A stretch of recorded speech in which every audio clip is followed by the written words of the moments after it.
Hello and welcome back to Whiskey Wars. My name is Sean, and tonight we'll be reviewing Ezra Brooks Rye. Let's get into it.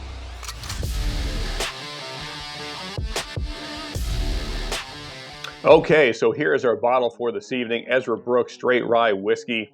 And just a quick background on Ezra Brooks. So for those of you that don't know, Ezra Brooks was really created by a marketing team back in the 50s to be competition for Jack Daniels, which is why not so much this bottle, but the regular Ezra Brooks bottle looks so much like a Jack Daniels bottle. And in fact, they kind of go out of their way to show that they're competing with Jack Daniels. For instance, it says charcoal mellowed on the side.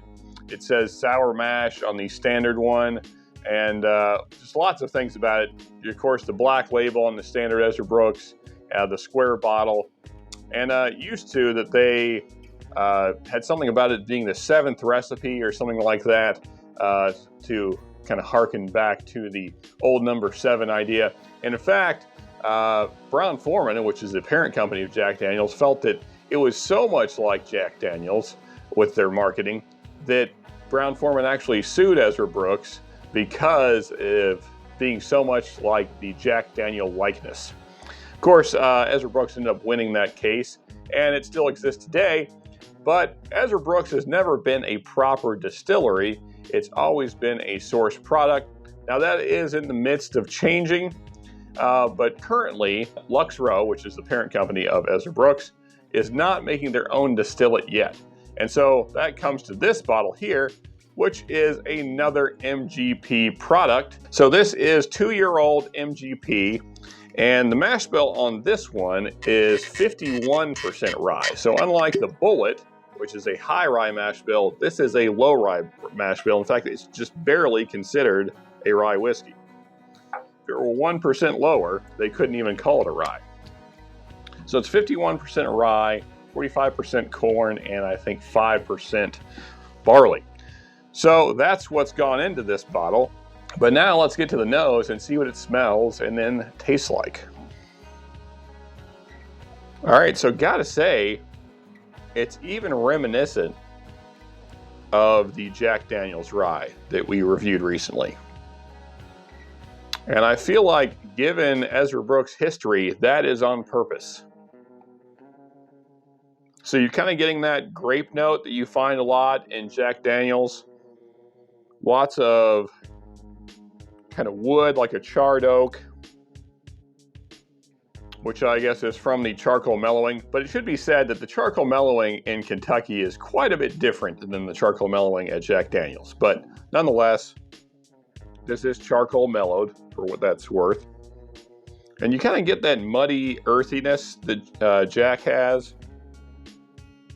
There's always that kind of particular funk that Jack goes after, and this kind of has that. But it also, you're getting a decent brown sugar note, maybe a little caramel. There is like a hint of maybe like some kind of roasted fruit, maybe like plums or dates. Yeah, not too bad. Not a whole lot going on the nose. It is a fairly light nose, but decent. Of course, then again, this is a $14 bottle, so we shouldn't expect a whole lot. But let's get into the taste and see what that has to offer. First sip. All right, so on the taste, it's fairly light as well, and also very reminiscent of the Jack Daniels Rye. It kind of has that Jack funk going on, that kind of earthy muddiness.